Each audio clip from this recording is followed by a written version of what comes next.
పారని కోడి మాంసం చేసుకున్నాము. అది మీకు మాంసం ఇప్పుడు మీకు నెక్స్ట్ చూపిస్తాను. ఇవిగోండి కావాల్సిన పదార్థాలు.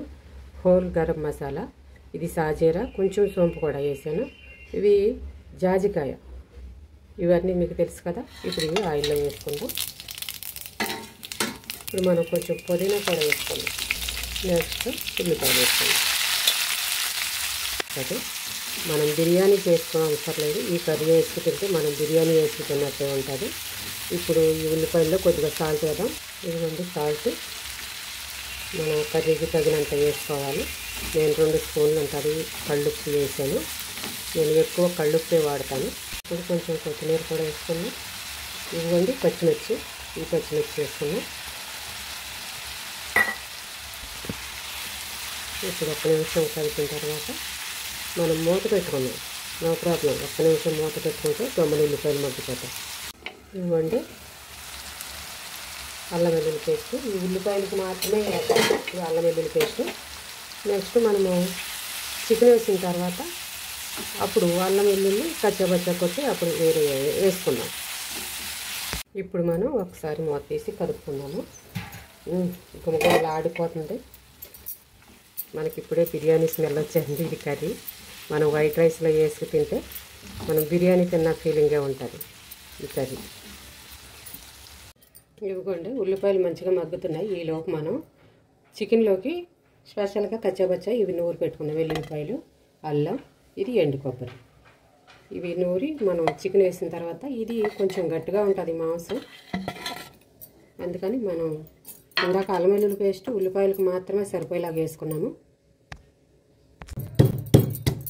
ఇవ్వండి ఎండు కొబ్బరి, అల్లము, వెల్లుల్లిపాయ కచ్చాబచ్చా నూరుకున్నాను.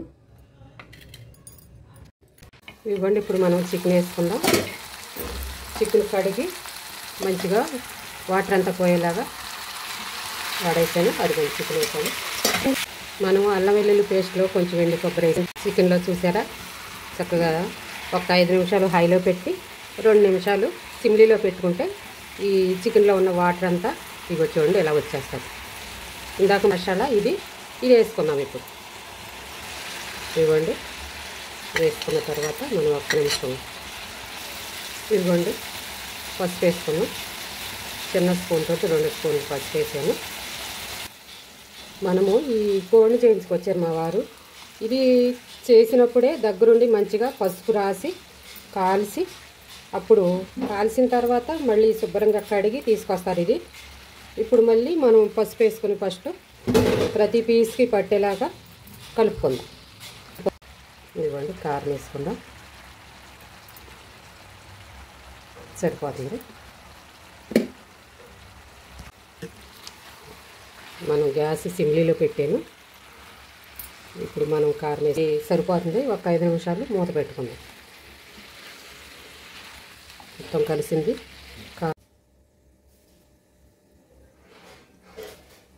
ఇవ్వండి ఇప్పుడు కొంచెం గరం మసాలా వేసుకుందాం. ఇప్పుడు కొంచెం కొత్తిమీర వేసి గ్యాస్ ఆర్పేసుకుందాం. ఇప్పుడు మనం టేస్ట్ చేద్దాం.